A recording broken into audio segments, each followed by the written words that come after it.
100 வருஷத்துக்கு முன்ன ஒரு மிஷினரி, அமெரிக்க மிஷினரி, அதூரிராம் ஜாக்சன்ங்கிற ஒரு மிஷினரி. அந்த மிஷினரியை பார்த்தா 1798 பிறந்திருக்காங்க, மரிச்சது 1850. அப்போ அவர் பர்மாங்கிற மியான்மார்ங்கிற அந்த தேசத்துல ஊழியம் செய்தாங்க. 40 இயர்ஸ், 40 வருஷம் ஊழியம் செய்தாங்க. அவருடைய பாடுகளை பாருங்க.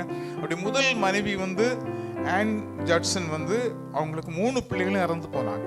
அந்த காலத்துல மலேரியா, காலரா, இப்போ இருக்க ஒரு அப்படிப்பட்ட கொடி. அவங்களுக்கு முதல் மனைவி 1812 1826 வருஷத்துல மரிச்சு போனாங்க. 3 பிள்ளைகளும் மரணம். அதன் பிறகு 1834 வருஷம் அவர் சாரா என்கிற ஒரு தெய்வ பிள்ளை அவங்க திருமணம் பண்ணாங்க. அவங்களும் 1845 மரிச்சு போனாங்க. அவங்களுக்கு 8 பிள்ளைகள், 8 பிள்ளைகள் 3 பிள்ளைகள் மரிச்சு போனாங்க.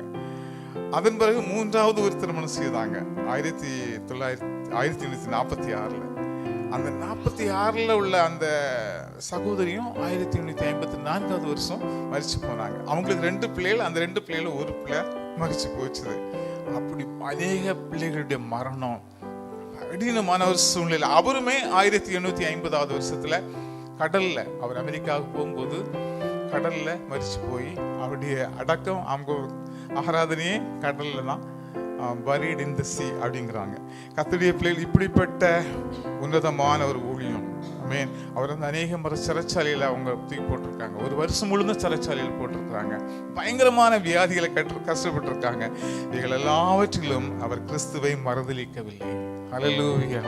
ஒரு நாள் அவர் மறுதலிக்கவில்லை. கர்த்தருடைய பிள்ளைகளே, அப்படிப்பட்ட உன்னதமான ஒரு கிருபை நமக்கு ஆண்டவர் கொடுக்கிறார். இப்படிப்பட்ட ஒரு கிறிஸ்தவ ஜீவியம். நம்ம எவ்வளவு பாடுகள் இருந்தாலும், எவ்வளவு கஷ்டங்கள் இருந்தாலும், இந்த உண்மை கிறிஸ்தவ ஜீவியத்தை மறுதலித்திடக்கூடாது. ஆமென். கர்த்தரை பிரியப்படுத்துறதை மறுதலித்திடக்கூடாது. மனுஷனை நம்ம பிரியப்படுத்தி விடவே கூடாது. நம்ம மனைவி, பிள்ளைகள், பெற்றோர் அவங்களெல்லாம் பிரியப்படுத்தி உலகத்துக்காக வாழ்ந்து, சில பெரியவர்களை பிரியப்படுத்தி உலகத்துக்காக வாழ்ந்து உண்மையான இந்த கிறிஸ்தவ ஜீவியத்தை விட்டுவிடக்கூடாது. ஆமென். பாச பிரியப்படுத்தி ஆண்டுடைய ஆலயத்தை புறக்கணித்து அப்படிப்பட்ட காரியங்கள்லாம் செய்து விடக்கூடாது. உண்மையிலே சில சமயங்களில் போக வேண்டியது இருந்தால் நம்ம போய் தான் ஆக வேண்டும். கர்த்தருடைய பிள்ளைகளே, அப்படிப்பட்ட உன்னதமான ஒரு கிறிஸ்தவ ஜீவியம் நம்முடைய வாழ்க்கைக்கு கொடுக்கப்பட்டிருக்கிறது. அதை உண்மையாக செய்யணும். அருமையான கர்த்தருடைய பிள்ளைகள் ஆகியனால மிக கவனமாக இருக்க வேண்டும்.